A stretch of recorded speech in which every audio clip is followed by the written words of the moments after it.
नमस्कार, एक बार फिर बहुत स्वागत है आप सभी का जी राजस्थान में। आप देख रहे हैं स्पेशल रिपोर्ट और मैं हूं आपके साथ कशिश। और बात करते हैं नेपाल की। नेपाल में अब तक प्रधानमंत्री के नाम को लेकर संशय बना हुआ है। सुशीला कार्की इस रेस में सबसे आगे चल रही हैं, लेकिन अब भी उनकी उम्र और संविधान के मुताबिक इसमें कई अड़चनें हैं। नेपाल में एक तरफ मीटिंग का दौर जारी है तो दूसरी तरफ हिंसा प्रभावित इलाकों में सेना हालात को फिर से सामान्य करने की कोशिशों में जुटी हुई है। देखिए रिपोर्ट।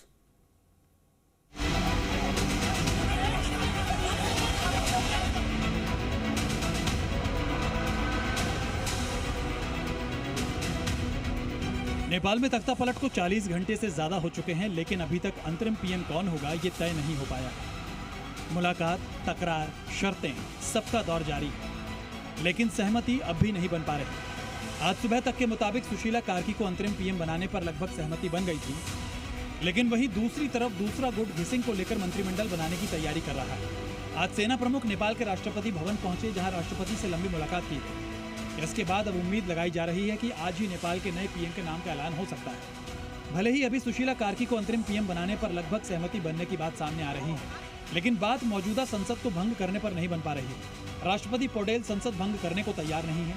हालांकि कार्की ने तर्क दिया है कि पहले संसद को भंग किया जाना चाहिए, क्योंकि संविधान के मुताबिक संसद कायम रहते हुए किसी गैर सांसद को प्रधानमंत्री नहीं बनाया जा सकता। जो इस वक्त संवैधानिक संकट उत्पन्न हुई है, उसको लेकर मेरे ठीक पीछे राष्ट्रपति निवास यानी शीतल निवास में बैठक हो रही है।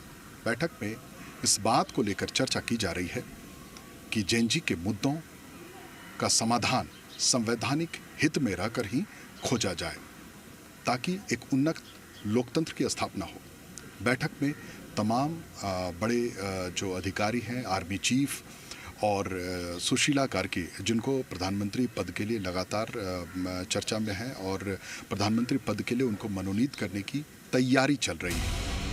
वहीं इन सब उठापटक के बीच नेपाल के नेशनल असेंबली के अध्यक्ष ने भी बयान जारी किया और कहा कि उन्हें उम्मीद है कि मौजूदा संकट का हल संविधान के दायरे में रहकर निकाला जाएगा। जहां एक तरफ सरकार बनाने की कवायद चल रही है, तो वहीं अब इन हमलों में मौत का आंकड़ा बढ़ गया है और ये 51 तक पहुंच गया है। इस आंदोलन में बड़ा नुकसान मंत्रियों और सरकारी अधिकारियों के आवास को हुआ है। इसमें लगभग 172 जो एमपी हैं, जो मंत्री हैं, बाकी उनके आवास हैं, यहाँ पर सरकारी आवास हैं, और पूरे आवास को भीड़ ने तोड़ दिया। एक बार कैमरामैन से कहते हैं कि आपको दिखाएं कि जो डैमेज है, यहाँ पर एक एक घर को जला दिया गया।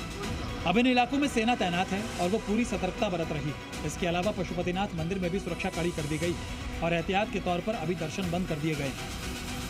काठमांडू के पशुपतिनाथ मंदिर के दक्षिण द्वार पर हो, आप देख सकते हैं कि जो श्रद्धालु हैं, कुछ श्रद्धालु आ रहे हैं। कहते हैं कि ये सब जब से ये घटना हुई है, वारदात हुई, उसके बाद से आर्मी फोर्स बैठ गई अंदर और अंदर जो है लोगों को दर्शन करने दूर से नहीं दिया जा रहा है। नेपाल में अब हिंसा के 2 दिन बाद धीरे धीरे हालात सामान्य होने लगे हैं और अब जनता उम्मीद कर रही है कि इस बार स्थायी सरकार मिले, जिससे कि जो पिछले दिनों हुआ वो दोबारा ना दोहराया जाए।